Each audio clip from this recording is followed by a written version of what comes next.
Muito boa tarde. Aqui é Maria Antônia, do canal do YouTube Mulheres Blindadas, porque pela fé eu já vejo muitas mulheres blindadas através dos testemunhos, através de tudo que vai ser dito nesse canal. E eu tenho certeza que através de vocês ouvirem meu testemunho, mensagens diárias, papai vai falar muito aos vossos corações. Vai trazer ao entendimento de vocês coisas que eu também jamais imaginaria que existiria. Eu tenho hoje 46 anos. Estou fazendo agora, dia 20. E o que acontece? Nasci no lar evangélico, cheio de religiosidade. A palavra certa que a gente usa demais hoje na vida é essa. Religiosidade. E ouvi muito, mas era tão vago a respeito de glutonaria. Muitas das vezes eu fiquei por um bom tempo sem saber o que era esse nome, glutonaria. É um nome muito bíblico. A glutonaria é como nós comemos e comemos e comemos aonde não há fome. Nós comemos pelo fato da ansiedade, pelo fato de compulsão pela comida.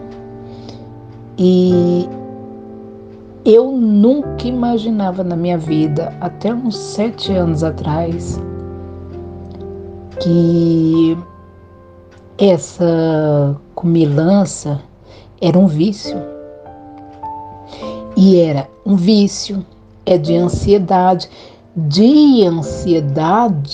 que muitas vezes é desencadeada por problemas nossos que nós já trazemos ali de infância, que nós não conseguimos nós sozinhos enxergarmos qual que é o problema que tem por trás daquelas feridas. E aconteceu assim muitas coisas para poder eu chegar a ter a visão que eu tenho hoje. E com 46 anos, então quer dizer, até ali meus 38 anos, eu fui uma mulher cega para muita coisa que hoje eu tenho conhecimento. E se eu tivesse esse conhecimento lá atrás, a minha vida estava muito à frente há muito tempo. E eu deixaria essa dica aqui com vocês.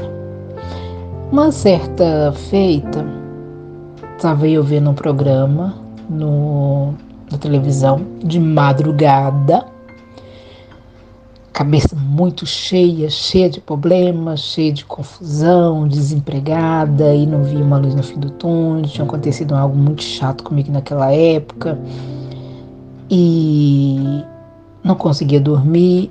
Eu levantei e fui assistir esse programa, porque eu falei, meu marido, preciso dormir. E eu só rodo pra cá, rodo pra lá, ele não dorme, vou ver televisão ali do outro lado. Foi a coisa mais linda que eu vi. E o que estava no programa? Vício de comida. É tão interessante que por muitas e muitas vezes meu marido falava para mim, você é viciada na comida. Nosso Deus, quando ele falava isso, eu soltava uns 300 cachorros em cima dele. É uma forma da gente falar, né?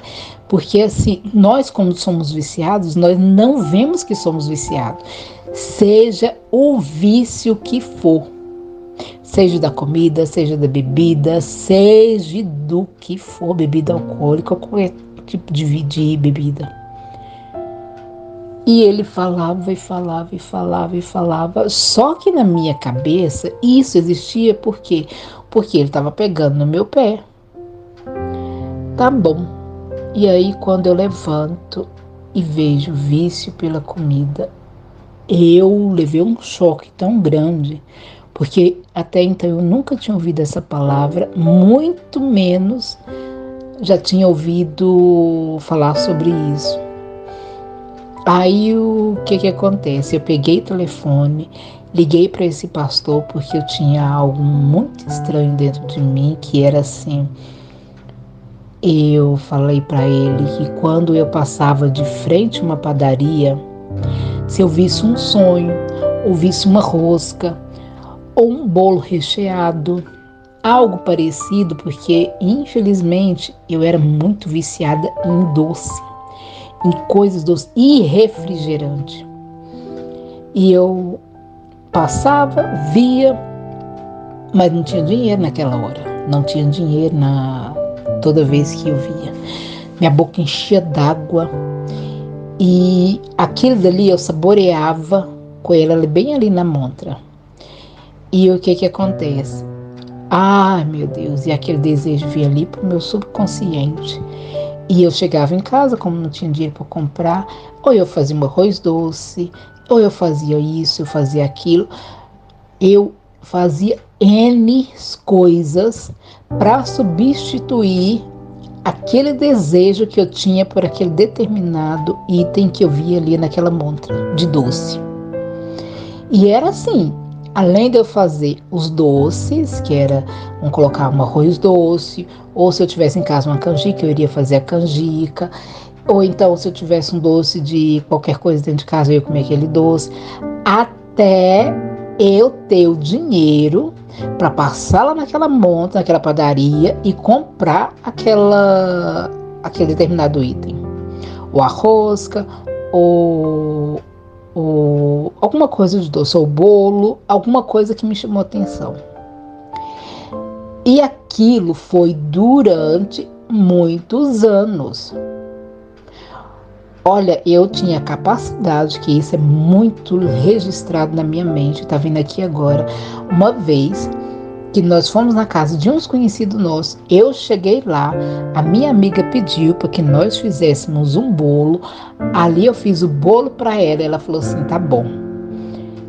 Então faz o seguinte, agora eu vou deixar esse bolo aqui para esperar o fulano de tal chegar e depois só quando eu chegar que eu vou partir. Gente, eu vim para casa com aquele bolo na boca.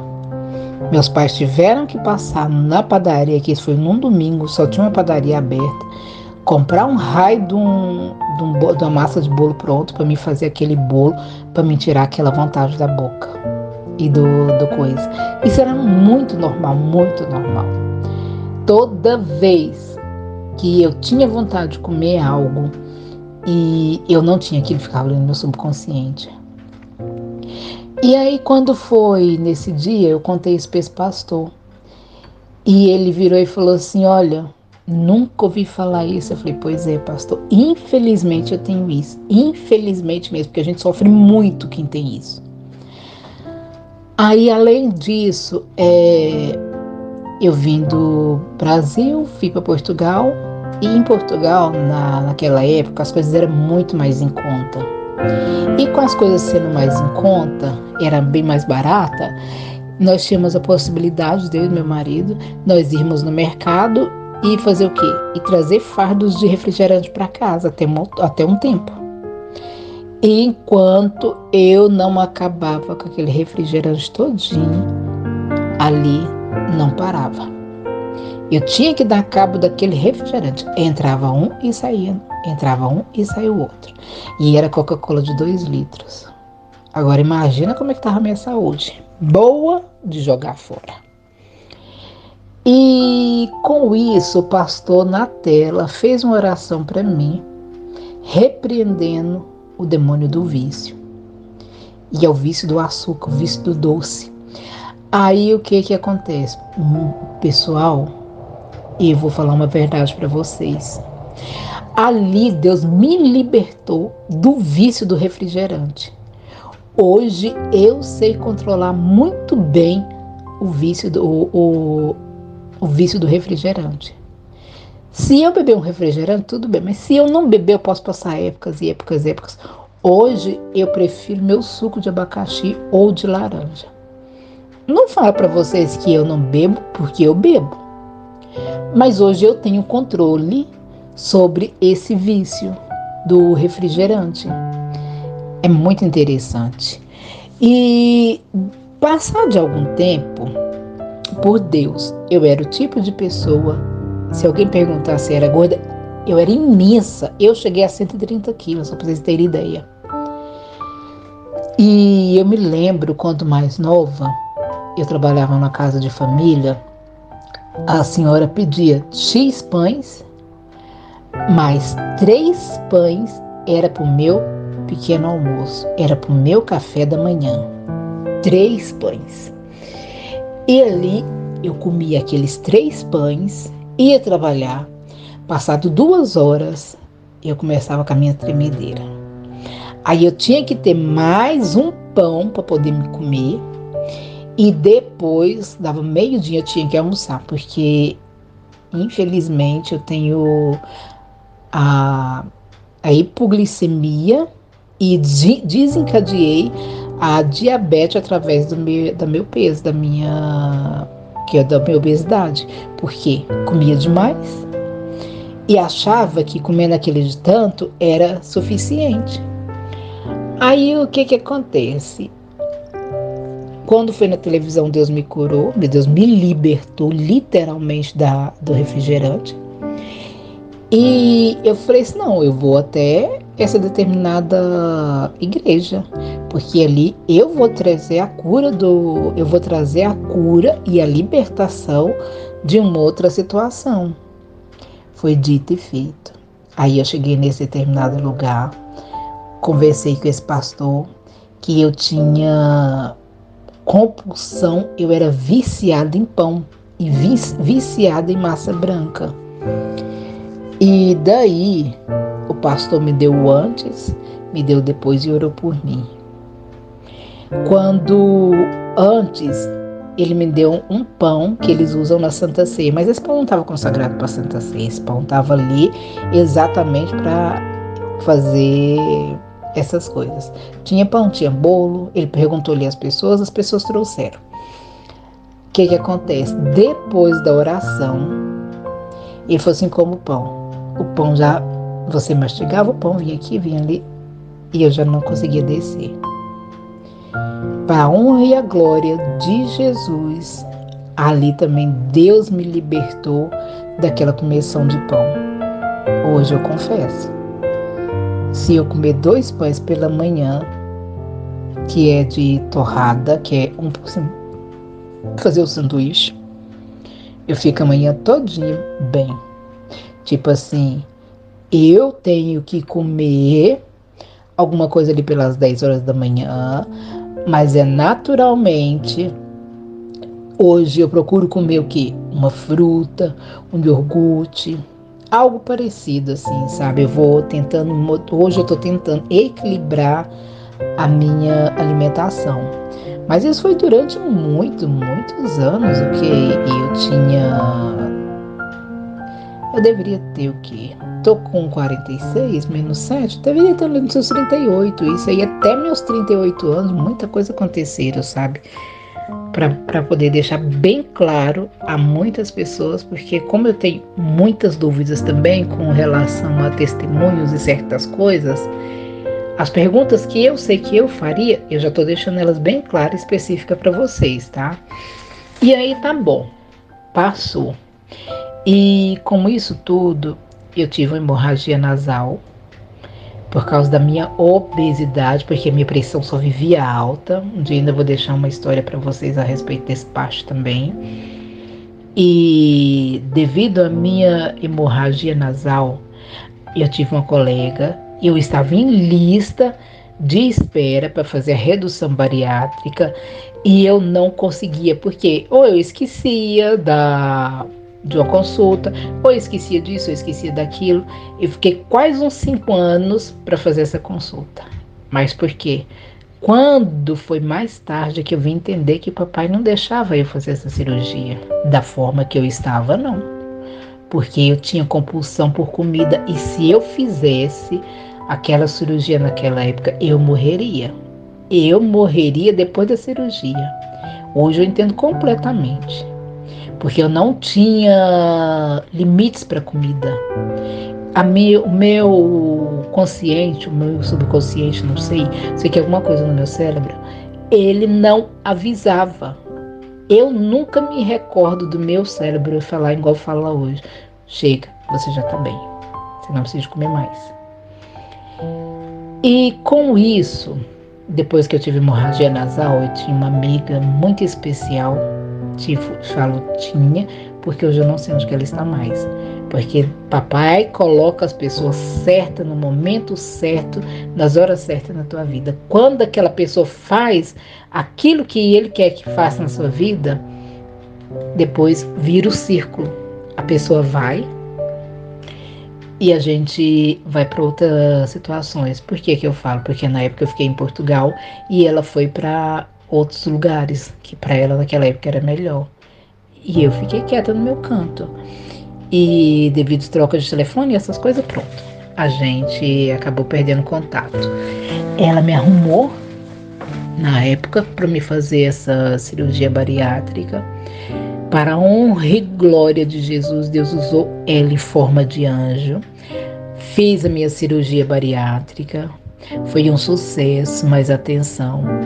Quantas e quantas vezes que eu estava ali, naquelas reuniões em grupo, em qualquer coisa, gente, eu não conseguia ficar acordada. Se o médico perguntasse assim, o que eu falei? Se ele fizesse alguma provinha rápida daquilo que ele falou, eu não saberia. Eu era a primeira a não passar, porque eu só sabia dormir.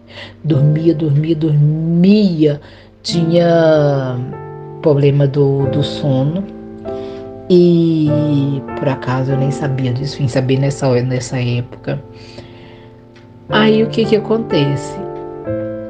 E aí eu continuei indo nessa determinada igreja, fui procurar minha libertação e ali papai me libertou do vício compulsivo da comida. E passado alguns anos, infelizmente, eu tenho uma depressão já de algum tempo, mas na hora certinha papai vai tirar essa depressão, que uma hora também eu conto essa parte. E eu tive numa psiquiatra uma vez, e a psiquiatra virou para mim e falou bem assim, você tá fazendo psicólogo? Eu falei, não. Ela falou assim, então não vai resolver nada, porque assim, a sua situação está da mesma forma que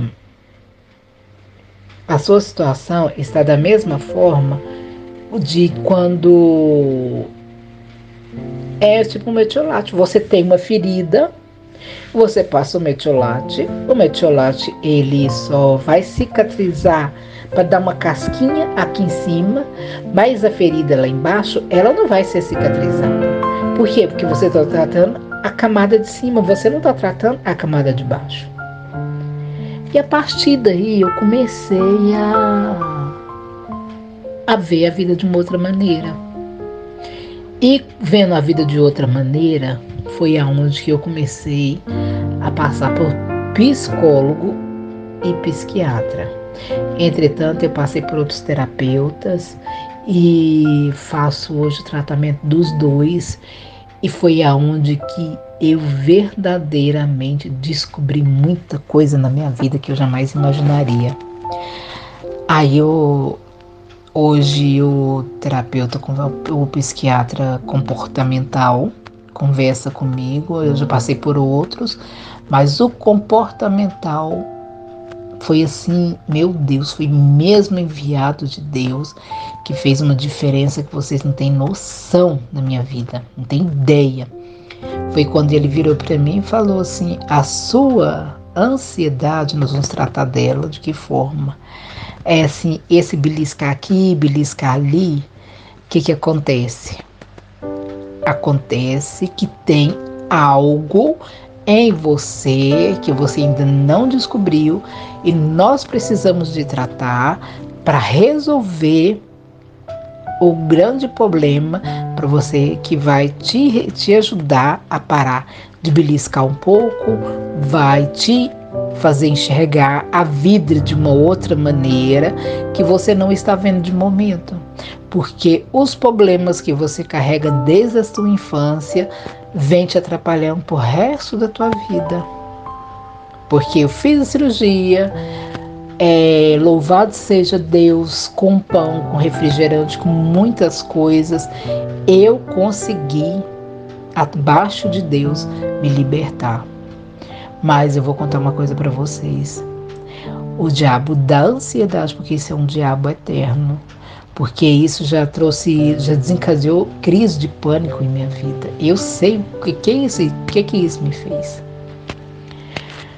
Mas é tão interessante que nós vivemos num mundo aonde que existe muito a religiosidade. No mundo que nós vivemos hoje, às vezes é mais fácil e às vezes é mais difícil. Por quê?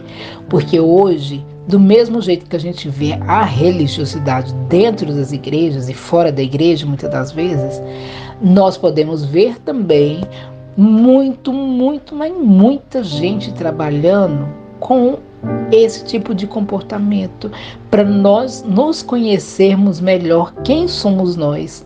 Hoje nós temos coach, temos terapeuta, temos psicólogo comportamental, que eu nem sonhava. Jesus que me trouxe uma pessoa e me fez ver esse psicólogo esse psicólogo comportamental. Hoje nós temos armas maravilhosas para nós tratarmos, sabe? E só fica nessa situação quem quer, porque nem todo mundo está preparado para mexer nas suas feridas. Mas a partir do momento que nós mexemos nas feridas e deixamos elas ser cicatrizadas, esquecer ninguém vai esquecer, que ninguém tem amnésia, mas você consegue completamente olhar para trás, olhar para aquelas feridas que um dia te fizeram tanto mal e ver, a partir do momento que você deu lugar para Deus trabalhar através de um profissional, o tanto que você cresceu, o tanto que você amadureceu, o tanto que você se aprendeu a se amar, a se valorizar. Largou de ser escravo das pessoas, largou de ser bajulado pelas pessoas, largou de querer aquilo que não é teu, porque não pertence a ti. Você começa a viver uma vida agradecida a Deus, você começa a ter mais intimidade com Deus. Nossas vidas mudam por completo. Por completo. Fica aqui a dica, sabe? E o que eu queria deixar mais com vocês hoje? Que vale a pena nós passarmos pelo processo de Deus. Porque muitas das vezes, quando Deus tem algo conosco, Deus que tem algo melhor em nossas vidas, Ele nos peneira. E Jesus Cristo do céu, por que eu estou falando isso? Que esse peneirar não é fácil, não. Ele vai mexer lá na tua ferida, aonde que mais dói. O que eu costumo dizer hoje para todo mundo? Porque é bíblico, né? Quem não vem pelo amor, vem pela dor. E o que acontece também? Tem aquela historinha assim, que é bíblico, sim, senhora. É muito mais do que bíblico. É aquela situação assim, que Deus não é sem educação igual Satanás. Satanás, ele entra com tudo, ele entra roubando, ele entra matando, destruindo tudo. Papai não, papai tem uma educação, ele só entra em você se você permitir. Mas muita atenção, que quando ele tem algo a fazer na tua vida e tem para fazer com você, para fazer para outras pessoas, que ele tem algo, você se prepara. Que você vai correr até uma determinada hora. Ele vai te dar um livre-arbítrio maravilhoso. Ele vai te deixar assim, gente, numa paz, vai fazendo. Mas um dia, se você não vier para mim do jeito que eu te quero, você vai ver. Meu Deus do céu, quando ele cria situações para você passar por aquilo que ele quer. Ai, quando nós chegamos nessa situação, ele vai mexer onde que mais te dói, aonde que mais te fere. Para quê? Para você amadurecer, para você começar a se enxergar, para você ver quem é que realmente está do teu lado, quem é com você e quem é com você pelo fato de você ser aquilo que você é, quem é que está tirando proveito de você e você não está percebendo, porque nós não conseguimos enxergar. Mas tudo que ele faz pelo amor. Ele faz para te tornar uma pessoa muito maior, muito capaz, muito inteligente, te tornar uma pessoa visível a tudo aquilo que você é, e você tem um potencial que você nem imaginaria que você tem, e se tornar uma mulher madura, se tornar um homem maduro, se tornar um homem honesto, se tornar uma pessoa conhecedora de você mesma. Nos tornar aquela pessoa que verdadeiramente está dentro de nós e nós não sabemos quem somos. A partir do momento que nós começamos a nos conhecer, que nós olhamos para dentro de nós e nós falamos bem assim: meu Deus, será que essa sou eu mesma? Gente, o tanto que nós somos capazes, o tanto de bênçãos que nós começamos a descobrir através de nós e por nós, é onde que vai o crescimento. É aquelas pessoas que ninguém dá nada por elas, sabe? E porque infelizmente ficam do lado ali apelidando, como infelizmente muitos me apelidaram de Maria Pamonhos, de Maria isso, Maria aquilo outro, era de bola porque eu era muito gorda. E eu aceitava e achava isso coisa mais linda. Hoje, meu nome é Maria Antônia, eu não aceito certas brincadeiras. Não vem com brincadeiras estúpidas para mim que eu já corto na raiz. Eu não sou assim. Eu sou filha de um pai amado, de um pai apaixonado. Eu sou filha do dono do ouro e da prata. Eu sou filha de um Deus vivo, maravilhoso, que morreu por nós lá na cruz do Calvário. E que vem buscar a tua igreja, que vem buscar a tua noiva, lavada e remida pelo sangue de Jesus. E nós temos que estar em conformidade com aquilo que Ele quer, não aquilo que nós queremos. Porque aquilo que Ele quer é muito melhor do que aquilo que nós queremos. Pensam nisso? Eu vou deixar essa dica para vocês hoje, tá? Tenha uma ótima tarde, um ótimo dia. E eu vou deixando mais dicas para vocês aqui, maravilhosas.